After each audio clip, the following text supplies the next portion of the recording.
नमस्कार दोस्तों, पीसीएस गुरुजी में आपका स्वागत है। दोस्तों, कल रशिया के राष्ट्रपति व्लादिमीर पुतिन ने ये क्लेम किया कि रशिया ने कोरोना वायरस के खिलाफ एक वैक्सीन तैयार कर ली है।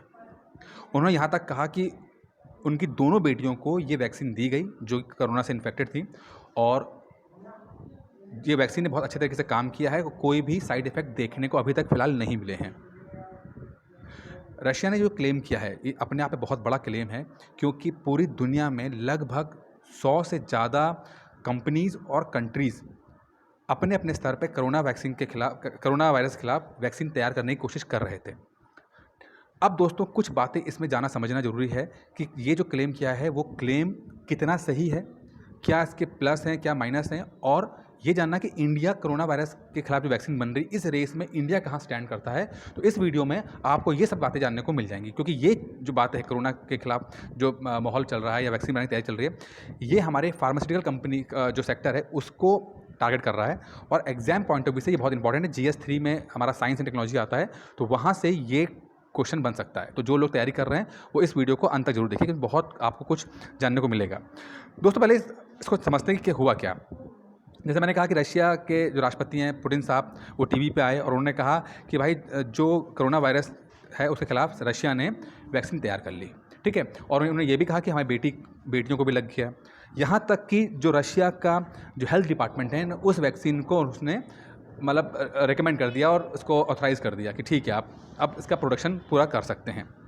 अच्छा, अब जहाँ तक खबर है कि 12 अगस्त तक जो अभी आंकड़े जो आ रहे हैं उसमें रशिया में कम से कम 8 लाख से ज़्यादा केसेस हैं जो कोरोना से इन्फेक्टेड हैं। मतलब 8 लाख से ज़्यादा लोग हैं जो कोरोना वायरस से इन्फेक्टेड हैं, जिसमें से अभी तक 15,000 के आसपास लोग की डेथ हो चुकी है। और इस पूरे रैंकिंग में रशिया चौथे नंबर पे है, वो काफ़ी ज़्यादा इन्फेक्टेड है। फर्स्ट पे अमेरिका, सेकंड पे इंडिया, थर्ड पे ब्राज़ील और फोर्थ पे रशिया, ठीक है।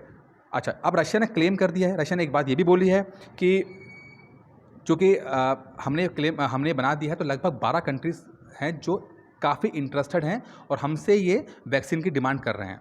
ये रशिया ने कहा है।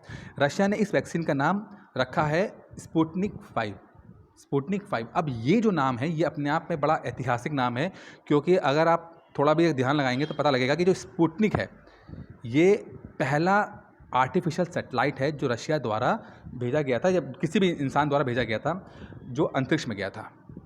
दोस्तों, 1945 में सेकेंड वर्ल्ड वॉर ख़त्म होता है। सेकेंड वर्ल्ड वॉर ख़त्म होने के बाद अमेरिका और रशिया में कोल्ड वॉर शुरू हो जाती है, ठीक है। रशिया चूँकि कम्युनिस्ट कंट्री है और अमेरिका है एक कैपिटलिस्ट पूंजीवादी कंट्री है, तो दोनों एक दूसरे के खिलाफ एक माहौल बन गया और दुनिया के लगभग सभी देश दो अलग अलग खेमे में बढ़ गए। इसी बीच अंतरिक्ष में एक रेस स्टार्ट होती है और ये मतलब कोशिश की जा रही है पहला वो कंट्री कौन सा होगा जो अंतरिक्ष में जाएगा। अमेरिका और रशिया दोनों इस पर काम करना शुरू करते हैं, लेकिन सबसे पहले 1957 में रशिया को सफलता मिलती है और रशिया का जो सैटेलाइट है स्पुतनिक वो पहली बार अंतरिक्ष में आता है।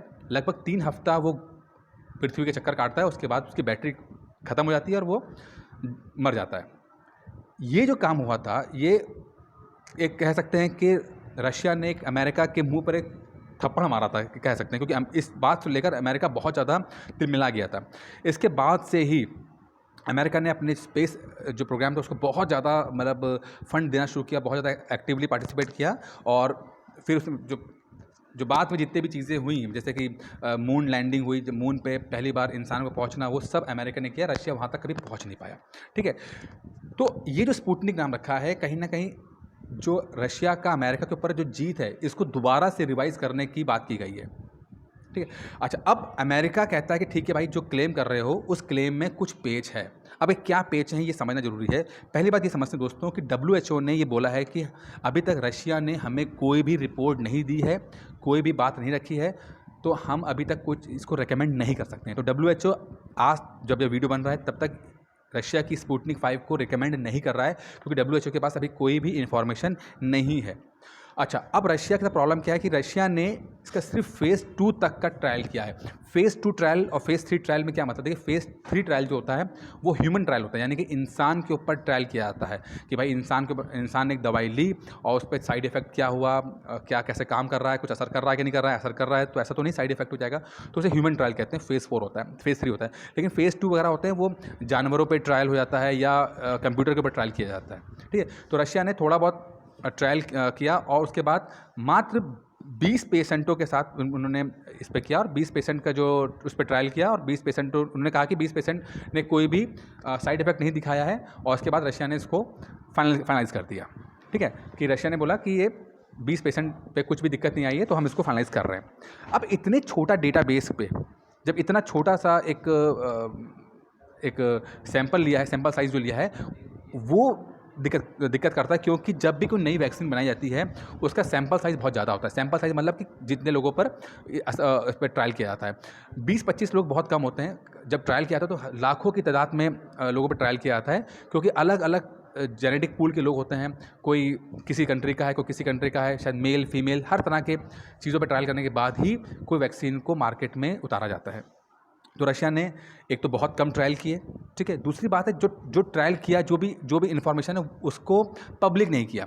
अभी तक पब्लिक डोमेन में कोई भी डेटाबेस नहीं है कि क्या किया है, कैसे बनाई, क्या कर दिया ऐसा कि रशिया ने मात्र 2 महीने के अंदर वैक्सीन तैयार कर दी।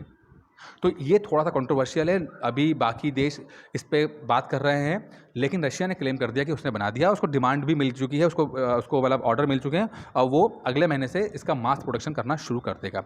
अब फ्यूचर में क्या चीज़ें होंगी ये तो वक्त बताएगा, उसका वीडियो लेकर आएंगे, लेकिन अभी की फ़िलहाल ये चीज़ है।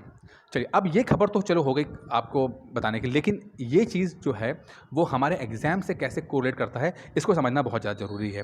देखिए, अब बात ये आती है कि इंडिया कोरोना के खिलाफ की रेस में कहाँ पर है। इंडिया की जो कंपनीज़ हैं फार्मास्यूटिकल सेक्टर में, जो इतना ज़्यादा इंडिया का नाम है, वो क्या कर रही हैं ये समझना ज़रूरी है। देखिए, इंडिया में लगभग 7 ऐसे अलग कंपनीज़ हैं जो कि कोरोना वायरस के खिलाफ वैक्सीन्स को तैयार कर रहे हैं और अलग अलग स्टेजेस में, कोई स्टेज 1 पे है, कोई स्टेज 3 पे है, कर रहे हैं। इसमें से एस्ट्राजेनिक और जाइडस की ज़ाइकोविड डी, ये ऐसी वैक्सीन है जो फेज़ 3 शुरू करने वाले हैं, यानी कि ह्यूमन ट्रायल स्टार्ट करने वाले हैं। बल्कि कुछ और कंपनी भी हैं, जैसे पेंसिया बायोटेक हो गया या मैनविक हो गया, ये सब जो है वो इनिशियल स्टेज में है। अभी इनकी परमिशन वो प्री ट्रायल बेसिस पे कर रही है, पेंसिया बायोटेक, मैनविक और बायोलॉजिकल ई, ठीक है? एक सरकारी कंपनी भी है जिसका नाम है इंडियन इम्यूनोलॉजिकल लिमिटेड। ये जो है सब्सिडरी है, नेशनल डेयरी डेवलपमेंट बोर्ड की सब्सिडरी है इंडियन इम्यूनोलॉजिकल लिमिटेड। ये भी वैक्सीन तैयार करने की रेस में है। अभी तक ह्यूमन ट्रायल हो रहे हैं, कुछ के हो रहे हैं, कुछ के होने वाले हैं। तो अगर कुछ भी होगा तो मान के चलिए कि अगले साल से पहले तक इंडियन वैक्सीन मार्केट में नहीं आ पाएगी। तो ये अभी शुरुआती दौर में चल रहा है इसके अंदर, ठीक है? अच्छा, अब कंपनीज़ तो कर लेंगी अपना काम, हो सकता है 6-8 महीने में मिल जाएगी, लेकिन अब ये बात आती है कि इंडिया को क्या, अगर रशिया की जो वैक्सीन है वो क्या इंडिया में कब तक अवेलेबल होगी? देखिए, अब इसकी 2 चीज़ें हैं, मैंने अगर डायग्राम नहीं बनाया। देखिए, कोई वैक्सीन बनती है तो उसका ट्रायल होता है। जैसे रशिया ने अपनी वैक्सीन बनाई, अब इंडिया जब आएगी तो क्या उसको इमरजेंसी प्रोविज़न के तहत तुरंत राइट्स दे दिए जाएंगे? ये बात आती है, क्योंकि इससे पहले हुआ था जिसमें कि कई बार ऐसे कम हो चुका है कि कोई बहुत ज़्यादा महामारी आ गई है तो और लग रहा है कि वैक्सीन तुरंत कर देना चाहिए, तो तुरंत ही वो उस चीज़ का कर देते हैं। तो ये डिपेंड करेगा कि क्या इंडिया रशिया की उस वैक्सीन को, अगर वो काम की है, क्या तुरंत परमिशन दे देगा, इमरजेंसी प्रोविज़न के तहत दे देगा? अगर इमरजेंसी प्रोविज़न के तहत दे देगा तो इंडिया में तुरंत प्रोडक्शन हो जाएगा, जैसे कि डिज़ायर का जो हुआ था, जो सार्स की वैक्सीन है, इंडिया ने तुरंत इमरजेंसी प्रावधान के तहत दे दिया था। लेकिन अगर मान लो इंडिया ने इमरजेंसी प्रावधान के तहत नहीं दिया तो फिर इसका फेज़ 3 ट्रायल होगा, यानी कि ह्यूमन ट्रायल होगा। उसके बाद जाके इंडिया में ये मैन्युफैक्चर होना शुरू हो गया, इंडिया में यूज़ करना स्टार्ट करेंगे। तो अभी तो थोड़ा समय लगेगा इसके अंदर कि क्या निकल के आता है, ठीक है? अच्छा, अब इंडिया की जो फार्मास्यूटिकल कंपनी है या मार्केट है वो क्या करते हैं? देखिए, इंडिया कहते हैं ना, इंडिया 2-3 चीज़ों में बहुत ज़्यादा अच्छा है, जिसमें आईटी सेक्टर हो गया और फार्मास्यूटिकल्स जो सेक्टर है बहुत अच्छा हो गया। इसमें जो जेनरिक मेडिसिन होती है इसमें इंडिया बहुत अच्छा परफॉर्म करता है। अब जेनरिक और मॉलिक्यूल में क्या फ़र्क है ये समझ लीजिए। देखिए, मॉलिक्यूल वो होता है जैसे किसी कंपनी ने एक नया दवाई बनाई, नई दवाई बनाई, नया एक कॉम्पोजिशन बनाया, नया मॉलिक्यूल बनाया, उसे कहते हैं मॉलिक्यूल। अब जब ये जो कंपनी नया मॉलिक्यूल बनाता है, नई चीज़ ईजाद करते हैं, तो 14 साल तक उसके पास राइट्स होते हैं कि उस दवाई को बेचने के। वो दुनिया में भी कोई और कंपनी उस बिना परमिशन के दवाई नहीं बेच सकती, उस मॉलिक्यूल को नहीं बेच सकती। तो 14 साल तक वो कंपनी अपने द्वारा या अपने जो वेंडर के द्वारा उस मॉलिक्यूल को बेच सकता है। 14 साल के बाद ये लाइसेंस खत्म हो जाता है। उसके बाद कोई भी आदमी इस वैक्सीन को तैयार कर सकता है या कुछ मेडिसिन को तैयार कर सकता है। जैसे उसको जेनरिक कहते हैं, जैसे कि आपने नाम सुना होगा पैरासीटामॉल है। पैरासीटामॉल हर तरह की कंपनी बना सकती है। आप भी अगर थोड़ा बहुत सेटअप कर लो तो आप भी पैरासीटामॉल बना के मार्केट में बेच सकते हो। तो वो जेनरिक मेडिसिन हो गई है। इंडिया जेनरिक मेडिसिन में काफ़ी ज़्यादा अच्छा काम कर रही है और लगभग जो पूरी दुनिया का लगभग 70% जो मार्केट शेयर है वो इंडियन कंपनीज करती हैं, शेयर करती हैं। और काफ़ी अच्छा, जैसे कि हार्ट की हो गई या गैस्ट्रो की हो गई, ठीक है। तो ये सब मेडिसिन में जो जेनरिक मेडिसिन हैं जिनका लाइसेंस 14 साल पहले ख़त्म हो चुका है, उस पर काफ़ी अच्छा रिस्पॉन्स इंडियन कंपनी कर रही हैं और मार्केट में, दुनिया के मार्केट में काफ़ी ज़्यादा नाम कमा रही हैं, ठीक है। अभी कुछ पॉजिटिव चीज़ें भी हैं। क्यों इतना ज़्यादा ग्रोथ हो रहा है? पहले समझिए कि इनोवेशन काफ़ी ज़्यादा हो रहा है। जो जेनरिक मेडिसिन्स का में क्या नया मॉलिक्यूल तैयार किया कर सकते हैं, है वो जेनरिक, ठीक है, वो पुराना 14 साल पहले इन्वेंशन हो गया, लेकिन वो उसको इन्वेंशन को और कैसे इंप्रूव किया सकता है, इस पे इंडिया काफ़ी ज़्यादा काम करती है, इंडियन कंपनी काफ़ी ज़्यादा काम करती हैं। अभी जो नया new drug and clinical trial rule 2019 का आया है और जो अटल इनोवेशन मिशन आया है, ये लोग और ज़्यादा प्रोत्साहित करते हैं कंपनी को कि वो ज़्यादा इनोवेशन करें, यानी कि जो जेनरिक मेडिसिन हैं उनको और ज़्यादा इनोवेट करें और नया मॉलिक्यूल तैयार करें, जिससे कि इंडिया की कंपनियों का नाम बहुत ज़्यादा हो जाए। अच्छा, फिर इंडिया में मेडिकल टूरिज्म का बढ़ावा बहुत ज़्यादा हो गया। मतलब अलग अलग दुनिया के लोग, जैसे कि पाकिस्तान के हो गए, अमेरिका के हो गए, जो जहाँ पर बहुत ज़्यादा या तो हेल्थ बहुत जो मेडिसिन का सेक्टर बहुत महंगा है, ऑपरेशन वगैरह बहुत खर्चीले होते हैं, या जहाँ पर फैसिलिटी नहीं है, तो वो लोग हिंदुस्तान आते हैं और यहाँ पर आके इंडिया के बहुत अच्छे हॉस्पिटल्स वगैरह हैं जो सस्ते भी हैं, एज़ कम्पेयर टू अमेरिका वगैरह के सस्ते पड़ते हैं, यहाँ पर आके मेडिसिन अपना इलाज कराते हैं इसमें, ठीक है। तो पाकिस्तान में तो है नहीं, लेकिन मान लीजिए अमेरिका के कोई बंदा है तो वो अमेरिका में बहुत महंगा पड़ता है, तो वो इंडिया आके अपना इलाज करा सकता है, ठीक है। तो ये मेडिकल टूरिज्म कहते हैं इसको। इंडिया का इंफ्रास्ट्रक्चर डेवलपमेंट बहुत अच्छा है, यहाँ डेवलपमेंट काफ़ी ज़्यादा हो चुका है। यहाँ पर जो मैन्युफैक्चरिंग है, यानी फैक्ट्रीज वगैरह बहुत अच्छे तरीके से सेटअप हो चुकी हैं ऑलरेडी।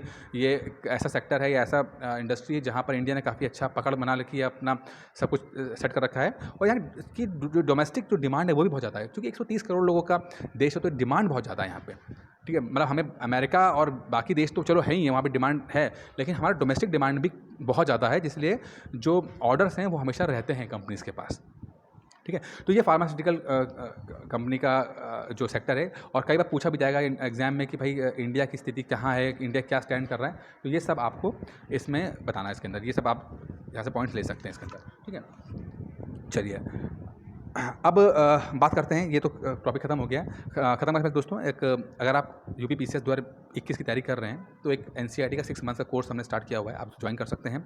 इसमें आपको वीडियोस, पीडीएफ, टेस्ट सब कुछ दिया जाएगा, हर चीज़ आपको यहाँ से दी जाएगी, कुछ भी आपको बाहर से नहीं लेना है। एक सबसे इनोवेशन हमने जो किया वो वीडियो कॉन्फ्रेंसिंग टेस्ट है, जिसमें हम आपको हफ्ते में 3 दिन आपको क्लासेस लेते हैं और लाइव क्लासेस लेकर आपको हर चीज़ याद कराते हैं। मतलब हर सवाल आपसे पूछा जाएगा, जो आपको एक दिन होमवर्क पहले दे दिया जाएगा वो आपसे लगातार पूछा जाएगा, और फिर एक एक सवाल आपसे पूछ के हर सवाल को याद कराया जाएगा। तो हर चीज़, मतलब मटेरियल देने से लेकर मटेरियल याद कराने तक की सारी जिम्मेदारी हमारी होती है, आप कुछ भी एक्स्ट्रा बाहर से नहीं लेना है। इस कोर्स की जो फीस है वो मात्र 2,999 रुपये, एक ही बार पेमेंट करना है आपको।